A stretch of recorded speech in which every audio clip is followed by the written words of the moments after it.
Thank you for joining me for the 5 habits of spiritual growth. Here's what you're going to learn as we go through these 5 habits together. You're going to learn how to be a self-feeder. What's a self-feeder? A self-feeder is an individual who takes personal responsibility for their own spiritual growth. There's 3 things I really want you to know, 3 facts about spiritual growth that are vitally important. Number 1, spiritual growth is not automatic. In other words, just because you've given your heart to Christ and made a decision, does not mean that you automatically grow in God. Fact number 2, it's a process. In other words, it happens over a period of time. The law of process says this: people develop daily, not in a day. So at the end of our time, it's not like we've waved a magic wand over you and you're automatically fully developed as a spiritual person. It's a continual process. Fact number 3, spiritual growth takes discipline. An unpopular word, but a very important word, that we bring our life under rigorous discipline and make ourselves conform to what God says we are, what we can be, and what we can accomplish. Here's what he says to the Colossians. Here's what Paul says to the Colossians in chapter 3. He says, you have put off the old self with its habits. See, he says, you've done this. This is a discipline that you've adopted. And you have put on the new self. You've put on a brand new life, which God, its creator, God created this new life for us. He's continually renewing in his own image to bring you to a full knowledge of himself. You're an active participant in your own spiritual growth. Spiritual growth isn't something that happens to you. It happens in you and with you as you cooperate with God. So buckle up. Let's take this journey together. Here we go.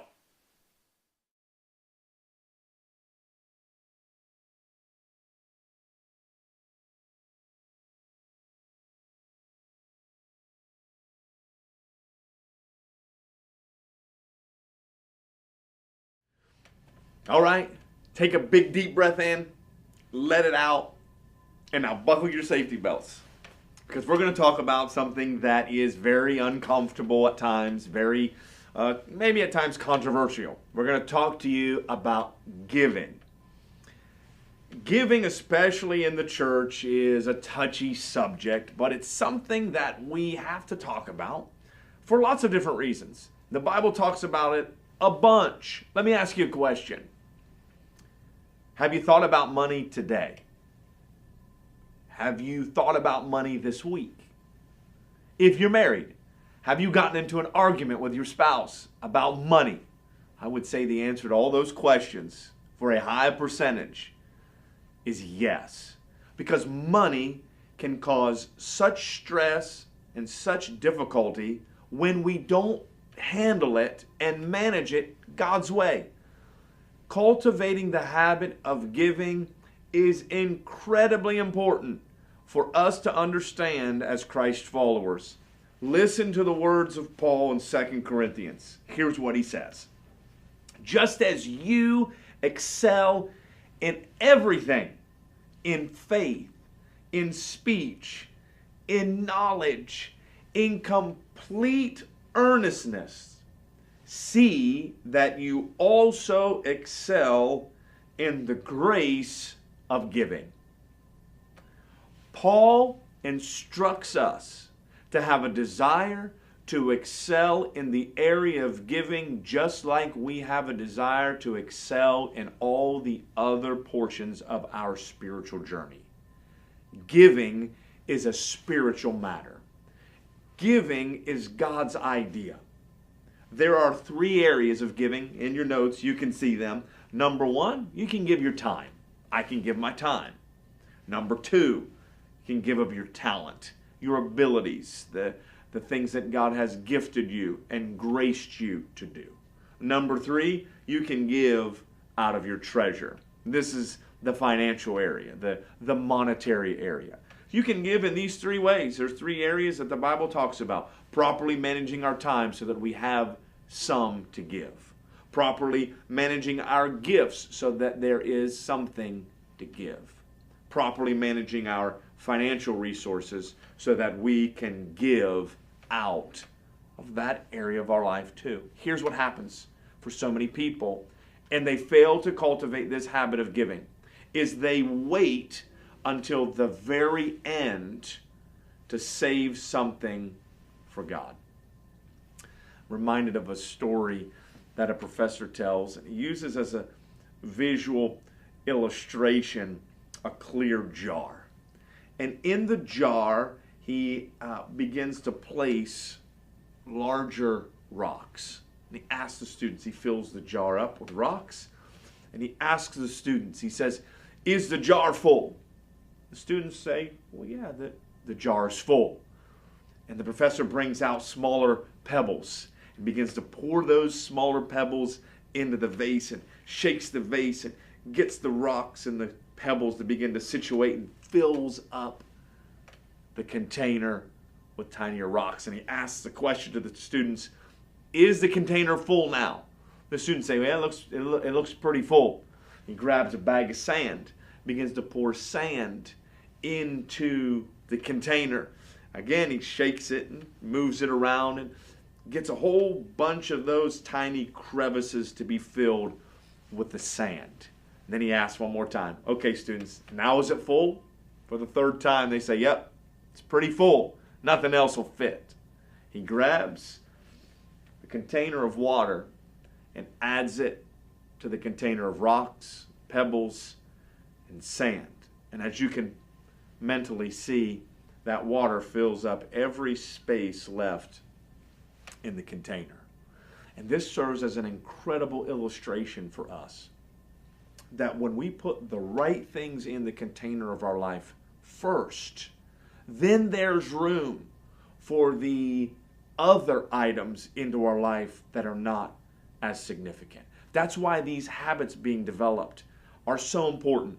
They're the larger rocks in our life. See, listen, God wants to bless you full and overflowing, but He wants to do it in proper order. See, oftentimes we want what we want, and we want what we want now. And if we are the individuals who put the sand in the container first, you never can get the rocks or the pebbles in. But if you put the rocks in first, the big things first, then you're in a better position to do it God's way. One of those rocks of our life is this habit of giving, putting God first in our finances. We have an incredible opportunity for you, something we call "I was broke, now I'm not," which will take this idea of proper financial management to the next level for you. The facilitator of this time can tell you more about it, but it helps you to get the first things in first. Let me give you 5 benefits of giving. They're in your notes. Giving makes me like God. For God so loved the world, He gave. You see, the chief expression, the number one expression of love is giving. When we love, we give. God loved us so much, He gave. And when we give, we are formed into His image and in His likeness. Benefit number 2, giving draws me closer to God. Benefit number 3, giving is the antidote or solution for materialism. It breaks you free. See, listen, it's not wrong to have stuff, but it is wrong for stuff to have you. See, if at any moment you can't just turn loose of something, that thing has a hold of your life in an unhealthy way. Giving is the solution. Giving is the antidote. I cannot tell you how many times we have turned loose of things simply because we needed to break free from the habit of materialism, from the habit of letting something grab a hold of our life. Giving is a spiritual habit that you can develop and will help break you free of other old habits. Benefit number 4, giving is an investment in heaven. In other words, giving is an investment in the future of others. Giving allows a church to reach people for Christ, to grow them. It doesn't matter the size of your gift. It matters that you get involved in sacrificial giving. See, we don't ask everyone. I'm not asking you to give the same amount as the person behind you or in front of you. Not asking for equal gifts. We believe in equal sacrifice. That's why the tithe is such an important component of our spiritual growth. It is equal sacrifice for everyone. A different dollar amount, but equal sacrifice. Benefit number 5. God rewards giving. It's a simple law. When you give, it'll be given back to you. When you give time, time will be given back to you in forms of help or encouragement. When you give of your talent and ability, you put seed in the ground for God to give back to you in terms of an area that you're deficient in. One man said it this way: you and I, we're deficient by design. But when we sow our talent, it puts us in position to receive and reap abilities from other channels that God chooses.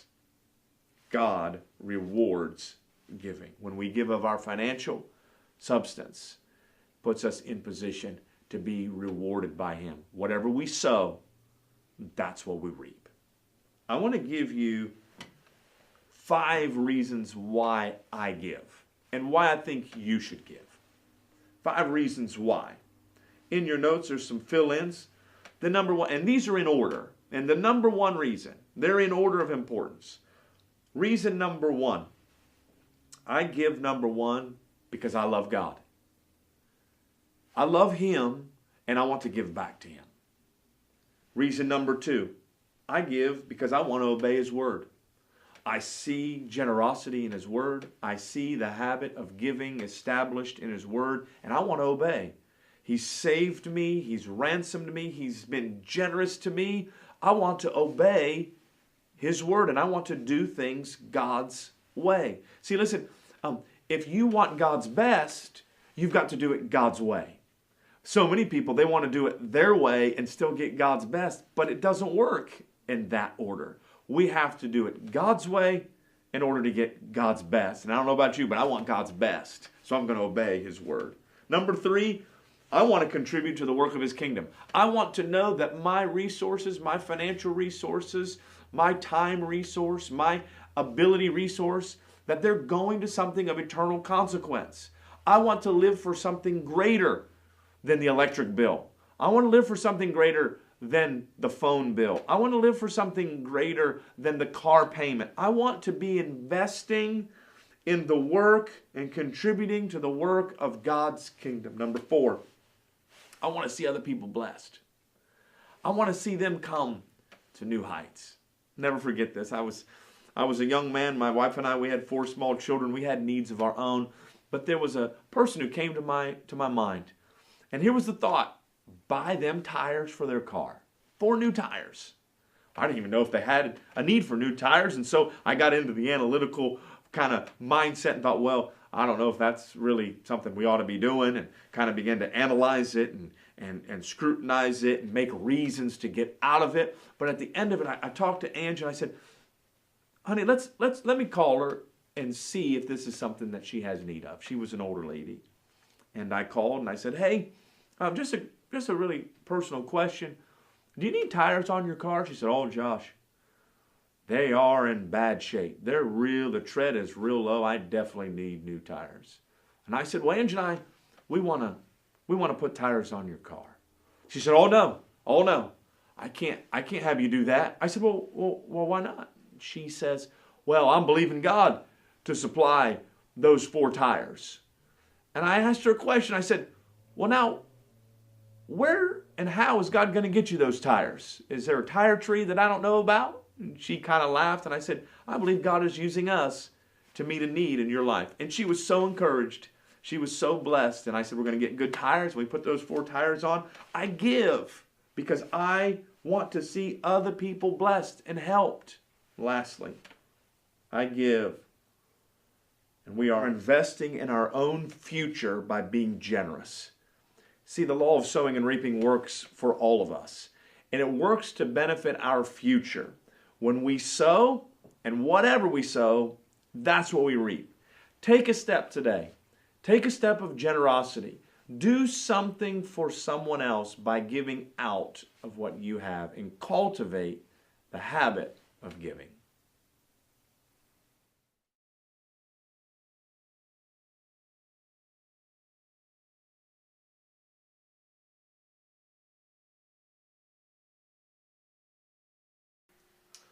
We have just learned an incredible truth about the importance of giving. Now, let's begin to apply it in our lives. There are 3 ways you can do that within the context of More Life Church.